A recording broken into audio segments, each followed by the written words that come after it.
Hola, bienvenidos al encuentro número 8. En este encuentro explicaremos cómo se componen y funcionan los sistemas circulatorio, linfático e inmunológico. Estos tres sistemas están ampliamente interrelacionados entre sí. Vamos a ver de qué manera. El sistema circulatorio, como su nombre lo indica, sirve para transportar o hacer circular diferentes moléculas y células a través del cuerpo de los animales. Como ya vimos, el sistema digestivo se encarga de procesar los alimentos y obtener los nutrientes necesarios para las células. Por ello, es necesario que los mismos ingresen al sistema circulatorio y que éste los transporte a su destino final, la célula. De la misma manera, el sistema circulatorio llevará el oxígeno obtenido por el sistema respiratorio hacia la célula, pero también transportará hacia afuera del organismo los desechos metabólicos que cada célula produjo. Así, el sistema excretor será el encargado de eliminar del organismo los mismos, manteniendo la homeostasis del medio interno. Ya hablaremos de este sistema en el próximo EVA. Como se imaginarán también, el sistema circulatorio se encarga de transportar las hormonas producidas por las glándulas del sistema endocrino hacia los tejidos diana. Por último, y como veremos en este encuentro, muchas de las moléculas y células que son transportadas poseen funciones defensivas que patrullan por todo el cuerpo, censando y atacando a los posibles microorganismos. Como recordarán de los encuentros anteriores, los animales más pequeños, es decir, que poseen un plan corporal más simple con niveles de organización de tejidos, con pocas capas de células, obtienen el oxígeno que necesitan para la respiración a través de difusión. Es decir, que el oxígeno solo debe atravesar algunas capas de células para llegar a todas ellas. Este es el caso, por ejemplo, de las esponjas, de los nidarios y de los gusanos redondos. Sin embargo, en los animales más complejos, como la mayoría de los invertebrados y todos los vertebrados, el sistema circulatorio o cardiovascular es el encargado del transporte, como ya mencionamos. Como su nombre lo indica, el sistema cardiovascular está conformado por una o varias bombas, que denominaremos de ahora en más corazones, que se encargará de impulsar el líquido. Este líquido lo vamos a denominar sangre en el caso de los vertebrados y hemolinfa en el caso de los invertebrados. Ese líquido circulará a través de una red de conductos o vasos, que a grandes rasgos denominaremos como arterias, venas, vénulas, arteriolas y capilares. Por otra parte, en los animales invertebrados, este sistema circulatorio es un circuito abierto, mientras que en los vertebrados este fluido va a circular a través de un circuito cerrado.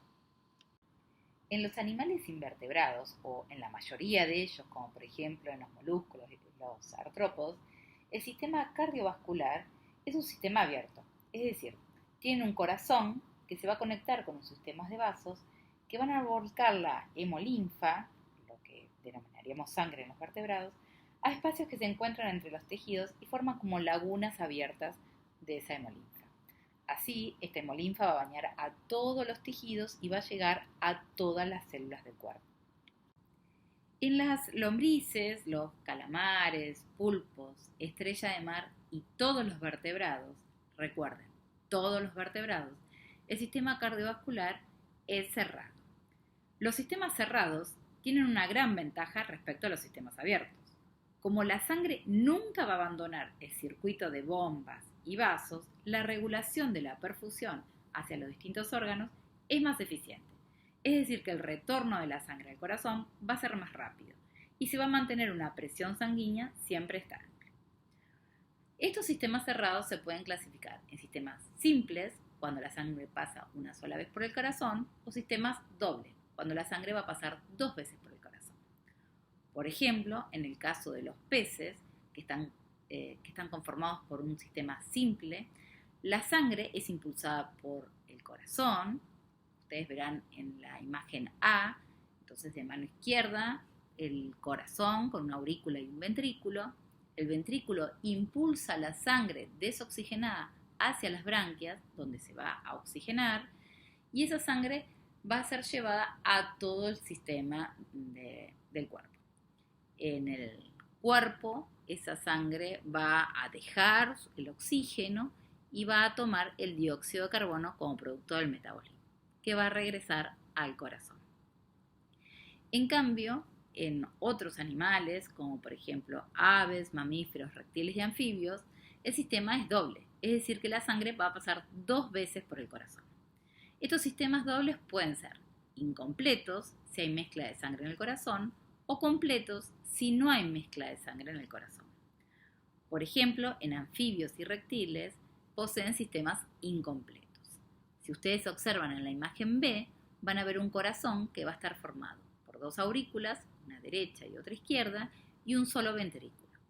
En la aurícula derecha va a recibir sangre oxigenada, mientras que la aurícula izquierda va a recibir la sangre desoxigenada. Y esta sangre parcialmente se va a mezclar en el ventrículo. Sin embargo, es válido decir que hay una pobre mezcla de sangre porque normalmente la sangre desoxigenada es bombeada antes que la sangre rica en oxígeno. Por otra parte, en cocodrilos, en aves y mamíferos, el sistema es completo, es decir, que sangre oxigenada y desoxigenada nunca se van a mezclar. Les recuerdo que en las imágenes que estamos viendo en pantalla, el color rojo indica sangre oxigenada, es decir, más rica en el gas oxígeno, mientras que el color azul indica sangre desoxigenada, es decir, más rica en el gas dióxido de carbono. Bien, ahora vamos a estudiar las características del sistema circulatorio de los seres humanos. Recuerden que nosotros somos animales, vertebrados y mamíferos. Y como tales tenemos un sistema cardiovascular doble y cerrado por donde va a circular la sangre. Además, este sistema circulatorio va a estar conformado por el sistema linfático y el sistema inmune que les contaremos más adelante. Entonces, el sistema cardiovascular de los seres humanos va a estar formado por un órgano impulsor o una bomba que denominaremos corazón y por un sistema de vasos sanguíneos. Por ese sistema de vasos sanguíneos, la sangre va a salir o va a abandonar el corazón por unas arterias grandes, hasta llegar a arterias ramificadas más pequeñas, más finas, que se denominan arteriolas. Y por último, va a llegar a unos vasos sanguíneos de menor tamaño y de menor diámetro, que se denominan capilares sanguíneos. Luego va a retornar al corazón por el sistema venoso. De la misma manera, las venas de menor diámetro se llaman vénulas y los de mayor tamaño se llaman venas. Entonces, recuerden siempre, al corazón la sangre va a salir mediante arterias y va a regresar al corazón mediante venas. Y lo que va a circular, en este caso, le vamos a denominar sangre, porque somos vertebrados. Recuerden, en los invertebrados lo denominamos hemolinfa. Veamos ahora las particularidades del corazón. El corazón, como es un órgano, va a estar formado por diferentes tipos de tejidos. El tejido más importante es el que forma al músculo cardíaco, el que va a estar formado principalmente por miocitos con capacidad de contracción. Tienen que recordar que el corazón se va a formar por el engrosamiento de un vaso sanguíneo. Y de esta manera podemos observar en todos los corazones que hay una circulación unidireccional de la sangre. En este caso siempre vamos a ver que de las aurículas la sangre fluye hacia los ventrículos. Ahora quisiera que presten atención a la siguiente imagen. Imagínense que este es mi corazón. Yo estoy delante de la computadora, me saco el corazón y lo coloco sobre una hoja. De esta manera uno podría ver que el corazón va a estar formada por 2 aurículas y 2 ventrículos. Es decir, una aurícula izquierda y un ventrículo izquierdo, separados por la válvula mitral. Y una aurícula derecha y un ventrículo derecho, separados por la válvula tricúspide. Como ya les mencioné, el corazón es un músculo con una enorme fuerza de contracción, que va a actuar como una bomba. Entonces, cuando el corazón se contrae, la cavidad interna se va a reducir y la presión en el interior va a aumentar y eso va a permitir una gran fuerza que va a expulsar la sangre que puede llegar a los tejidos. Para que lo entiendan de otro modo, las células musculares del corazón van a contraerse en forma ordenada y con cierta rapidez ante un estímulo nervioso. Entonces vamos a poder ver que una sístole auricular, es decir, cuando las aurículas se contraen, esa sangre que estaba en las aurículas va a pasar a los ventrículos. Luego va a haber una sístole ventricular, es decir, cuando los ventrículos se contraen, la sangre va a salir por las arterias. Y una diástole, que es como la relajación, el corazón se va a relajar y la sangre va a entrar en las aurículas desde las venas. Entonces, quiero que recuerden que a las aurículas la sangre ingresa por venas y de los ventrículos la sangre sale por arterias. Bien, ahora que comprendimos cómo estaba conformado el corazón, siempre recuerden, la imagen que estamos viendo de frente es el lado derecho del corazón, es el lado izquierdo de la imagen, ¿sí? El color azul. Quiero que siempre recuerden eso, porque es como si ustedes se sacaran el corazón y lo colocaron sobre una hoja frente a ustedes. Bien. Entonces, ¿cómo circula la sangre? Hay dos circuitos, un circuito menor y un circuito mayor. El circuito menor o circuito pulmonar comienza en el ventrículo derecho, es decir, observen la imagen de la izquierda, el color azul.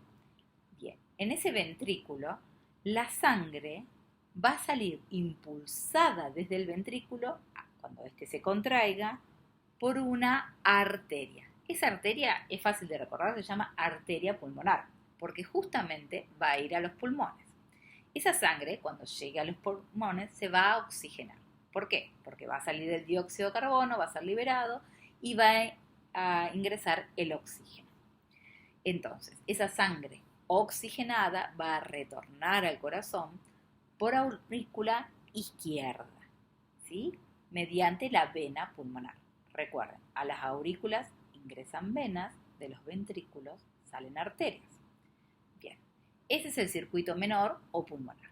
Ahora vemos el circuito mayor, es decir, el circuito sistémico, el que lleva la sangre a todas las partes del cuerpo. Entonces, la sangre que estaba en la aurícula izquierda va a pasar por la válvula mitral al ventrículo izquierdo.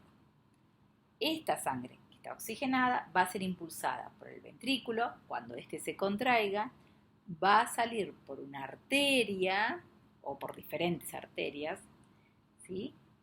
Hacia todas las partes del cuerpo.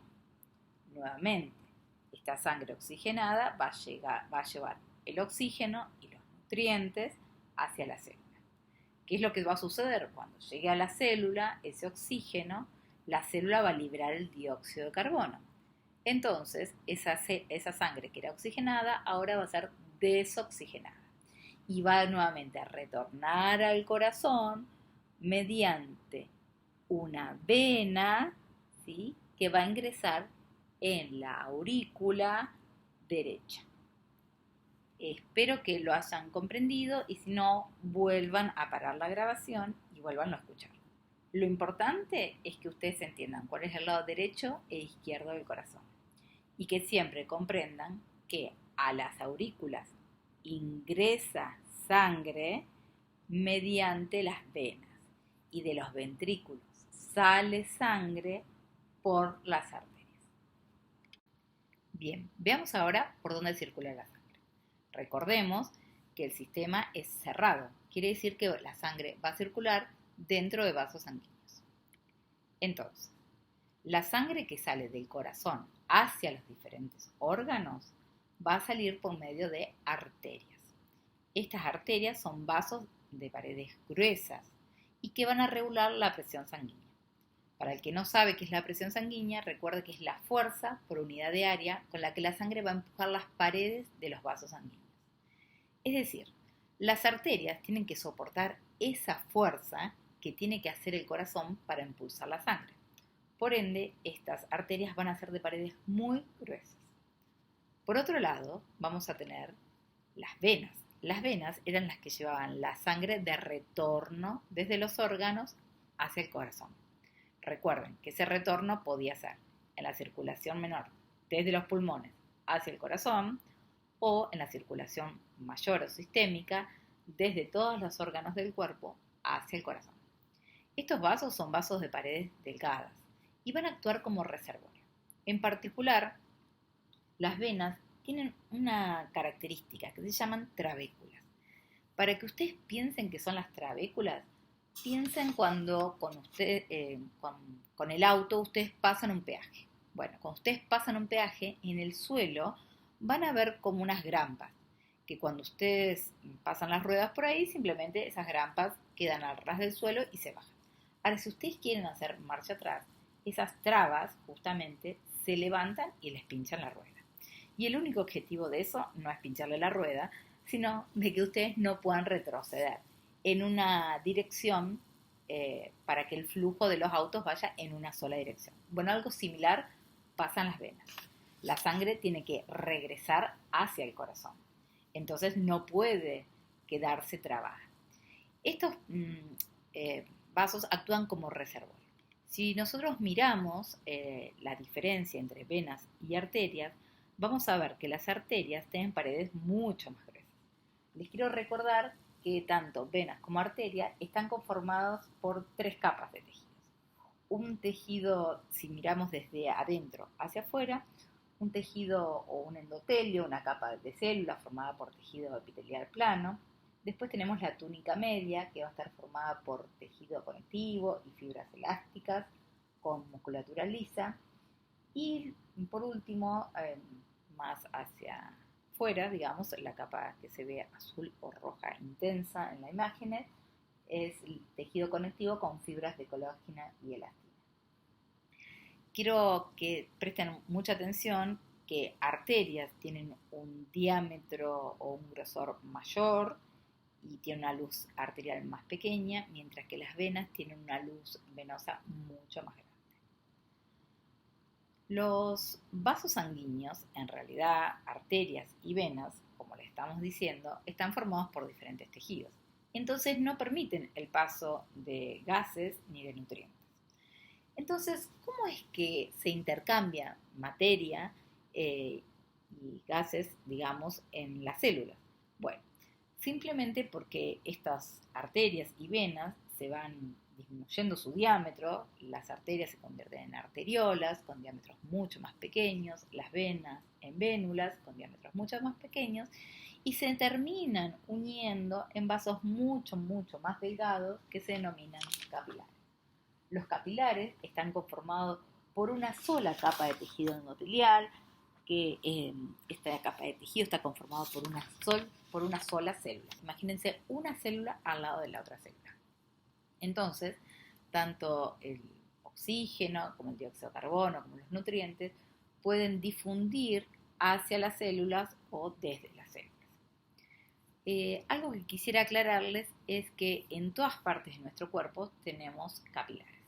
La única aclaración que quisiera hacer es que no siempre estos capilares están activos. En algunos tejidos se encuentran cerrados los esfínteres precapilares, es decir, los que unen arteriolas con capilares o vénulas con capilares, pero los capilares se encuentran en ese lugar, simplemente están inactivos. Quiere decir que el flujo de sangre no sucede por ahí.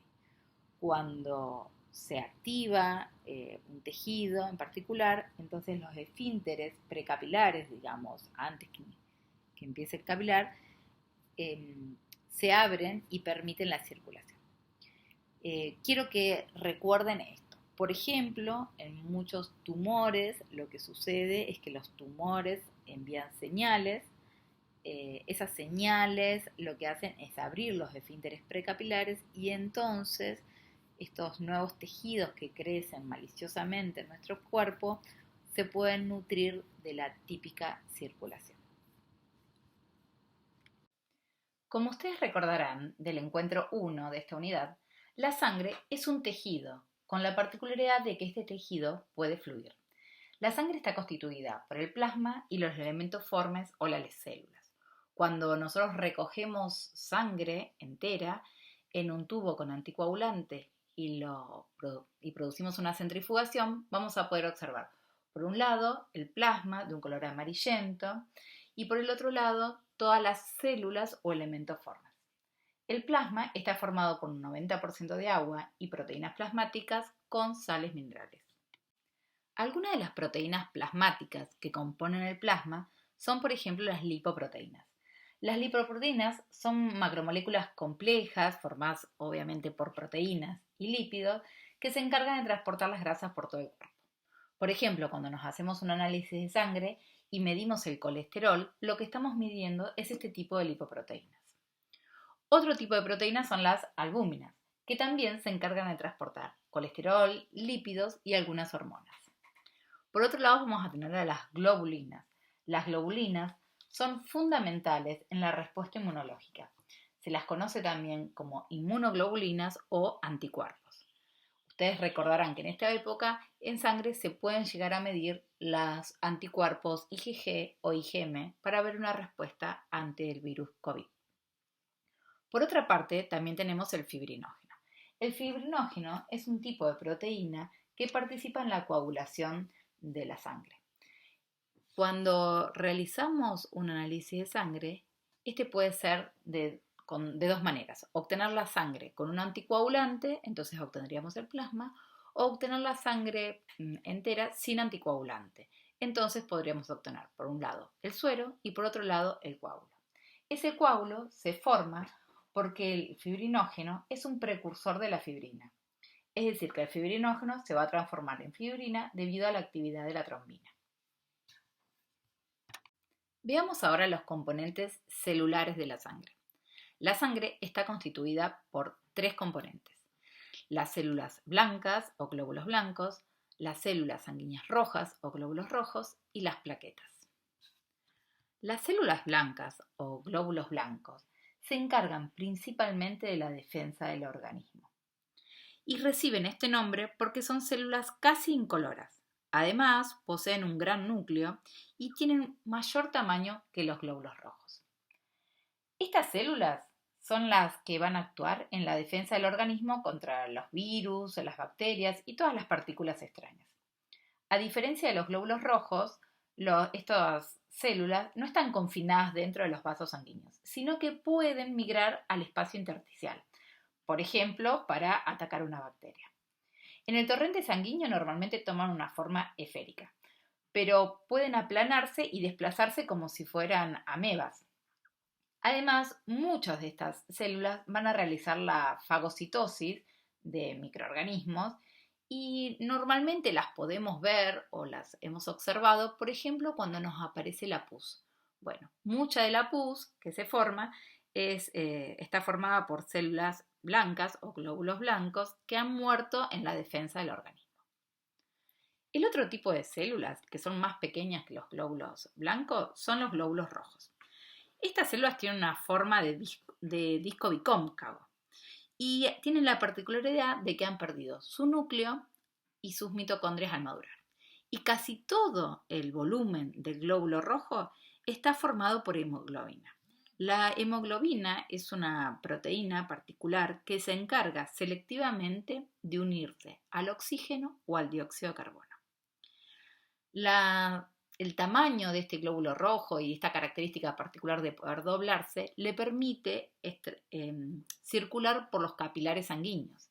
Entonces, al pasar por los capilares sanguíneos, el oxígeno o el dióxido de carbono podrían difundir desde el vaso hacia las células. Por último, tenemos las plaquetas. Las plaquetas tienen varias funciones. Por un lado, tienen funciones inmunológicas. Se ha visto que tienen la particularidad de poder enviar mensajes como citoquinas, pero su característica más conocida es la de ser parte de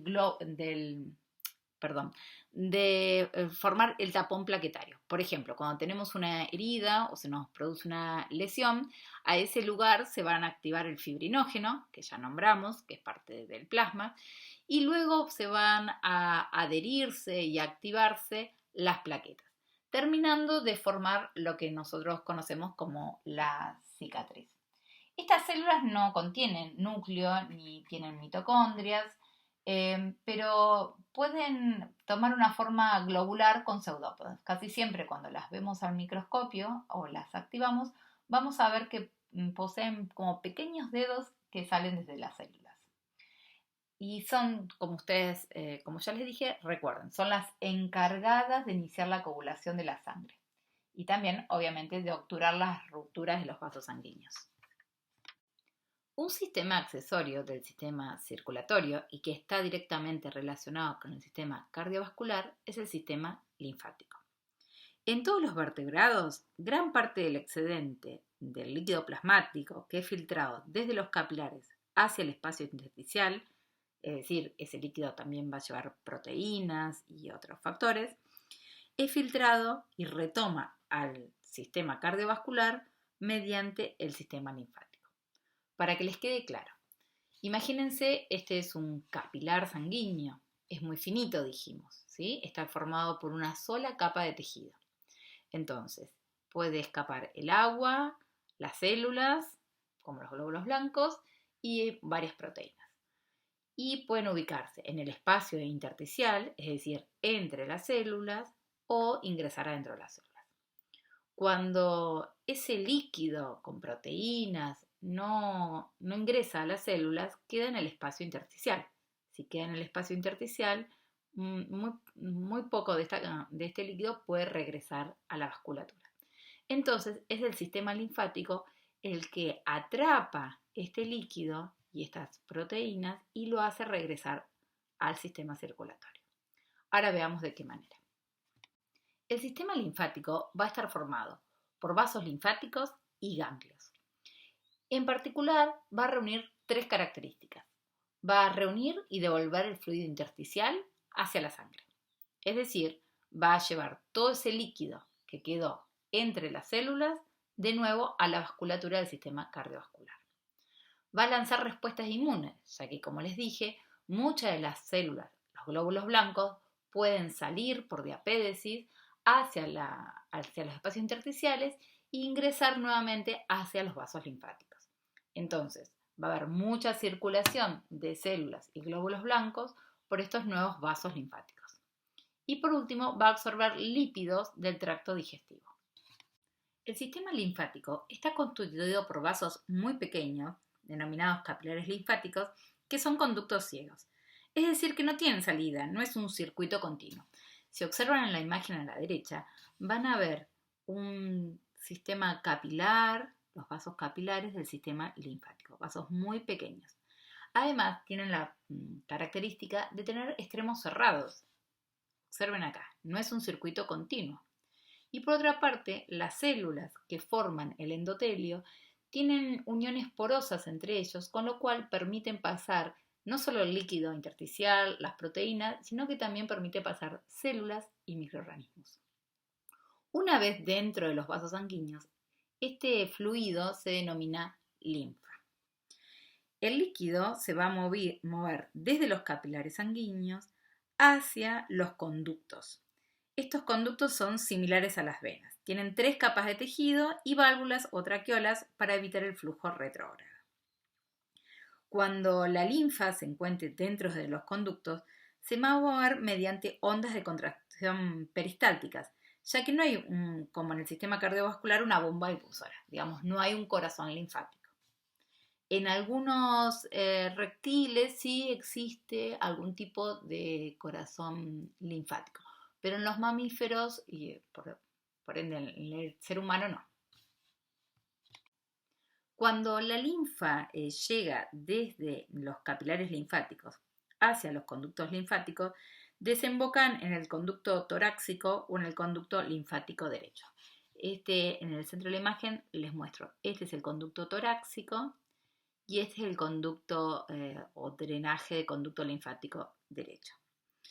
La linfa entonces va a terminar desembocando en las venas subclávicas que se encuentran en el cuello.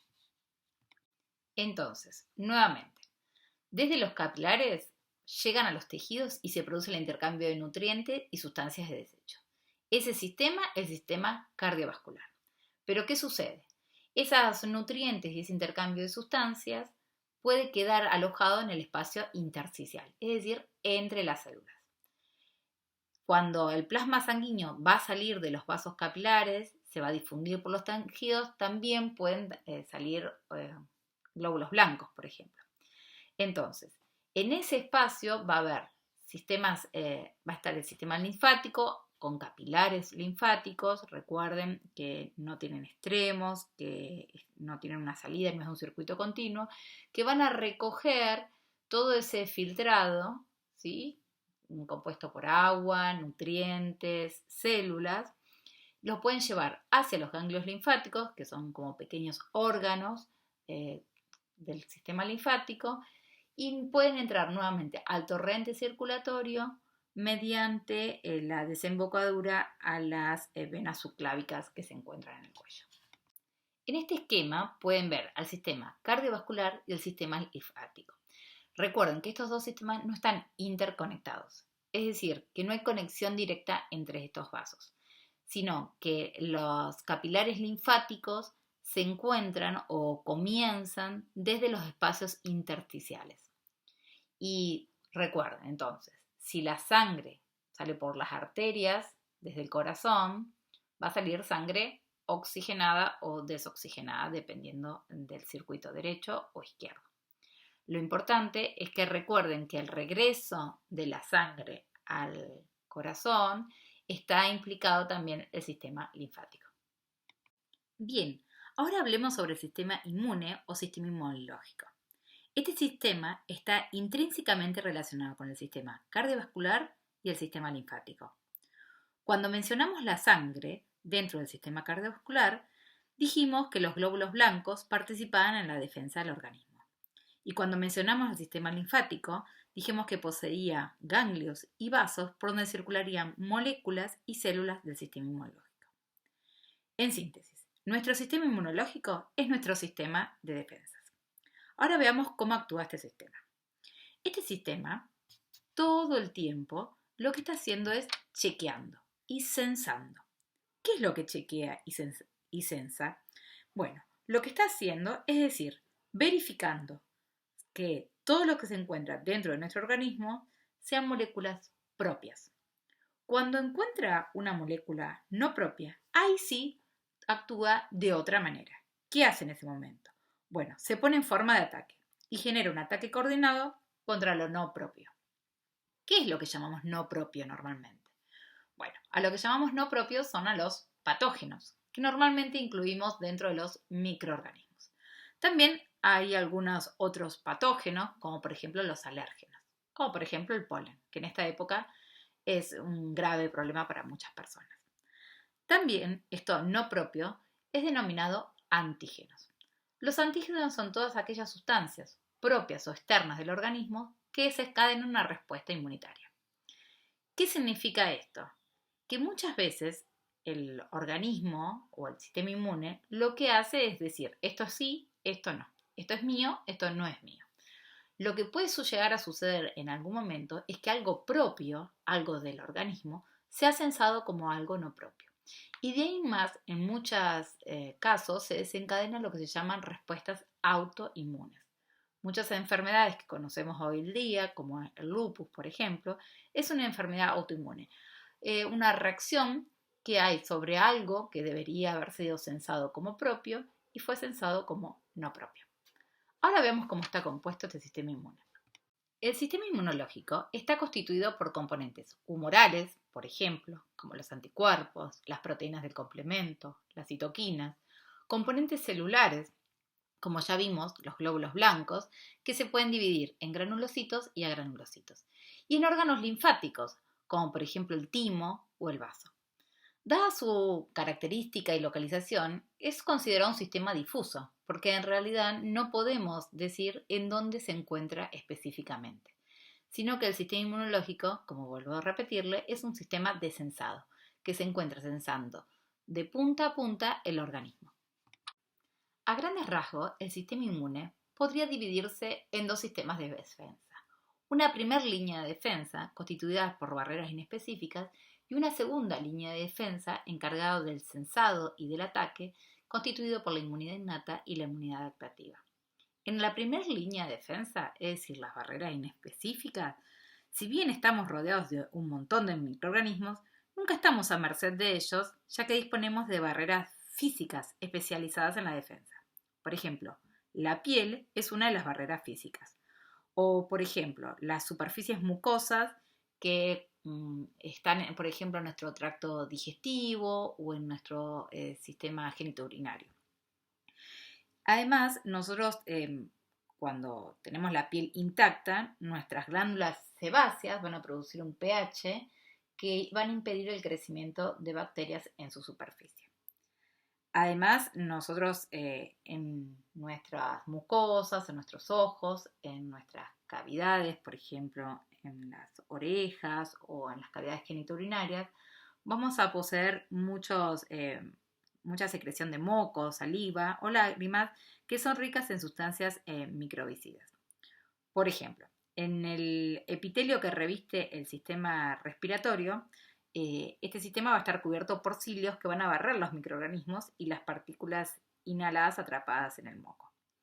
O, bueno, por otra parte, por ejemplo, en el sistema del intestino grueso, normalmente nosotros tenemos una flora bacteriana que ya la vemos como propia, ¿no? Si bien son otros microorganismos, no son parte nuestro, sino que van a impedir el crecimiento de otros microorganismos.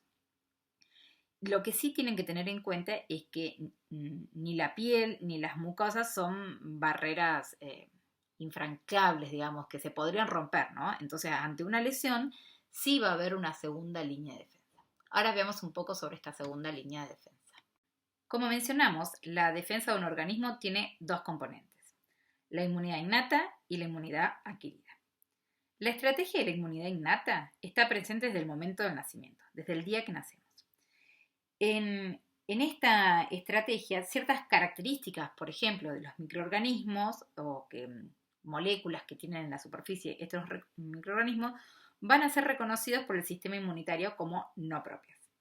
Entonces, las células del sistema inmunitario innato pueden reconocer diversos patógenos debido a la presencia de estas moléculas en la superficie de las membranas. Y pueden detectar otros grupos de moléculas expuestas en las membranas de los invasores. Veamos qué es lo que sucede, por ejemplo, cuando las barreras del organismo, la piel y las mucosas, son atravesadas por un corte o, un pinchazo, una picadura. Entonces, los microorganismos que van a estar presentes cerca de la herida van a ingresar al interior del cuerpo, ¿no? Si ingresan al interior del cuerpo, allí se van a enfrentar a una variedad de sustancias químicas que llamamos hoy como componentes humorales, que están constituidos, por ejemplo, por proteínas, por anticuerpos, y una variedad de componentes celulares, ¿sí? Los glóbulos blancos, y que en conjunto van a constituir la inmunidad innata. Esta inmunidad innata va a ser responsable de desencadenar una respuesta antiinfecciosa o inflamatoria.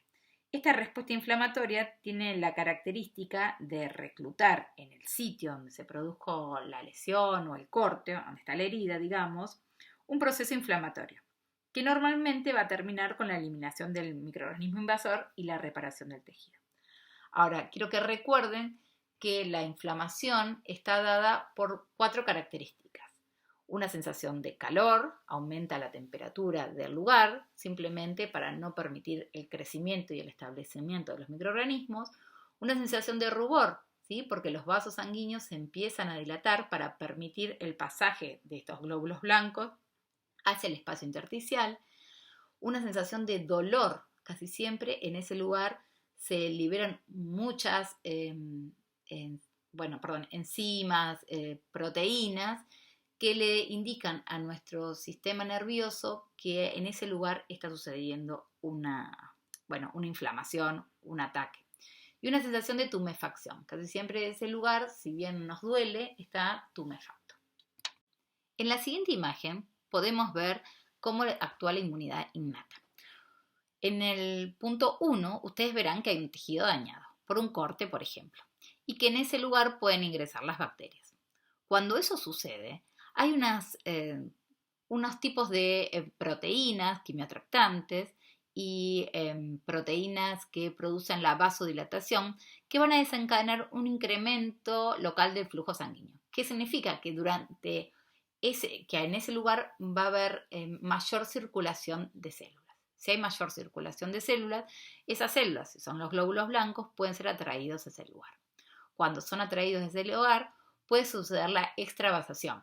Es decir, las células van a pasar desde el vaso sanguíneo hacia el tejido intersticial. ¿Para qué? Para atacar a las bacterias o otros microorganismos, ¿no? Pueden ser virus, pueden ser parásitos, todo tipo de microorganismos.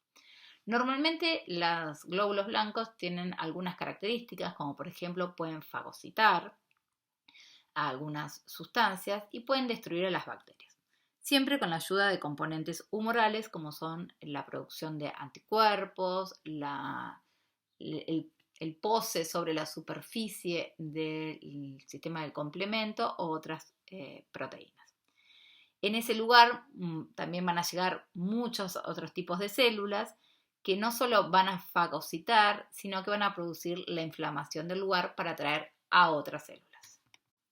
Como ya les mencioné, mientras la inmunidad innata enfrenta un proceso infeccioso incipiente, digamos, por una herida, comienza a generarse la respuesta adquirida o adaptativa, que se desarrolla después de la exposición a agentes inductores de la respuesta inmunitaria.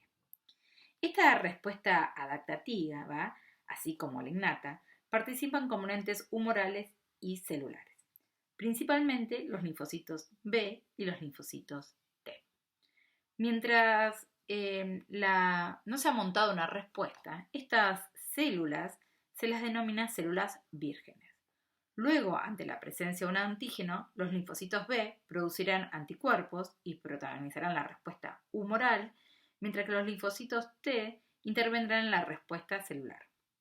En ambos casos, es esencial que la célula que reconoció el antígeno atraviese un periodo de proliferación por mitosis. ¿Recuerdan esto? Este periodo de proliferación se denomina expansión clonal y es característico de esta respuesta adaptativa. Veamos un poquito más sobre la inmunidad adaptativa. La respuesta inmunitaria adaptativa es una respuesta más específica que la respuesta inmune innata. Los linfocitos B y T se encuentran constantemente patrullando y cuando llegan, por ejemplo, a los órganos linfáticos, los linfocitos pueden reconocer específicamente a un antígeno. En ese lugar entonces se van a activar, se van a expandir y se van a diferenciar en un tipo de linfocito específico. Mientras se diferencian, van a ir migrando hacia el tejido donde se produjo la infección y en su fase final van a eliminar a los patógenos.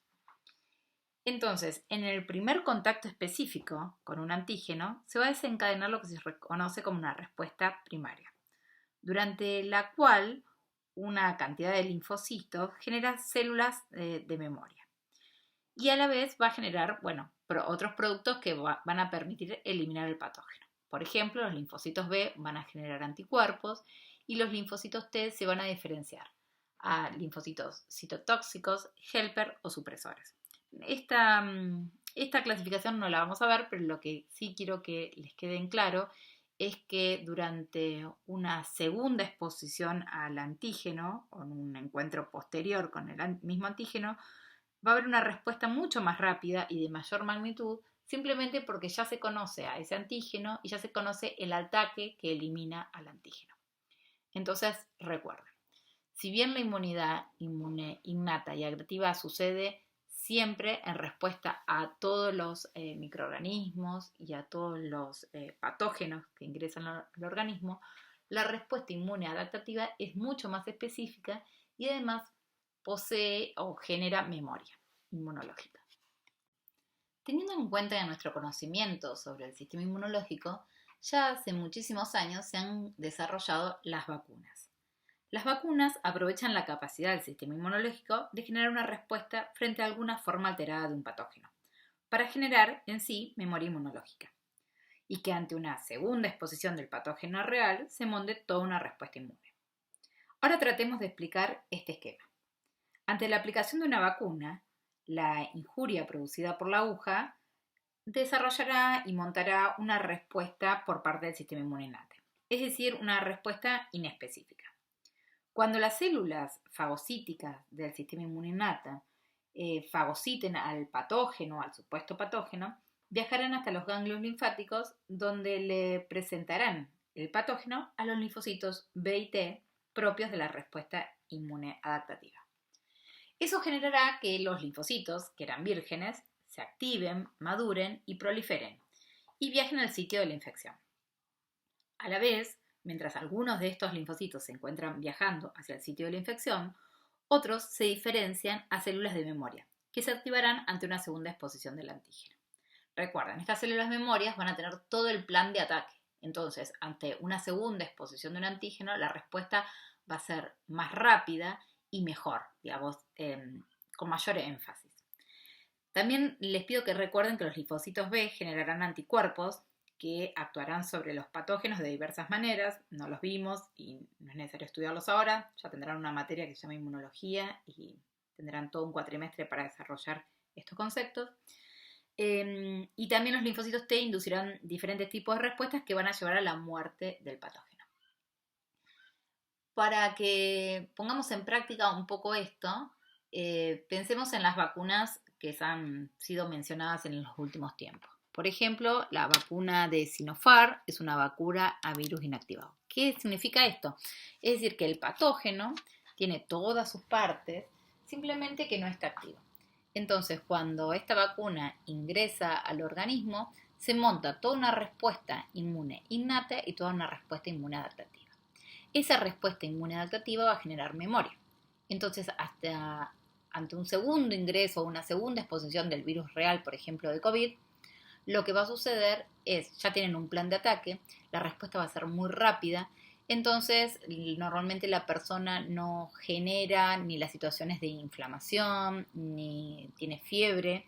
Por lo tanto, muchas personas no se enteran de una infección ante un patógeno. Pero esto que les conté es lo que venimos obteniendo, desarrollando desde el momento que nacimos. En el momento en que nacemos también nos aplican diferentes vacunas, tanto a los pocos meses, como para para tener un sistema de ataque ya que nuestro sistema inmunológico ya conozca la forma de atacar a estos patógenos. Por último, los invito a buscar en sus casas dos cosas. Por un lado, el último hemograma o análisis de sangre que se han realizado. Aprovecho para recordarles que deben hacerse un chequeo de salud general una vez al año. Y mínimo, seguramente les pedirán un hemograma. Y por el otro lado, que busquen el calendario de vacunación nacional. En el hemograma les pido verificar el valor de los eritrocitos o glóbulos rojos, el porcentaje de estos, la concentración de hemoglobina, el valor de plaquetas y leucocitos y tu nivel de colesterol. Y por el otro lado te pido que analices el calendario de vacunación nacional y lo compares con tu libreta sanitaria. Y puedas responder, ¿tenés colocadas todas las vacunas? ¿O hay algún patógeno que podría atacarte y ganar ante tu sistema inmune? Bueno, los invito a hacer las actividades del EVA 8 y espero que, si no entendieron, nos consulten a mí o a otros docentes. Hasta luego.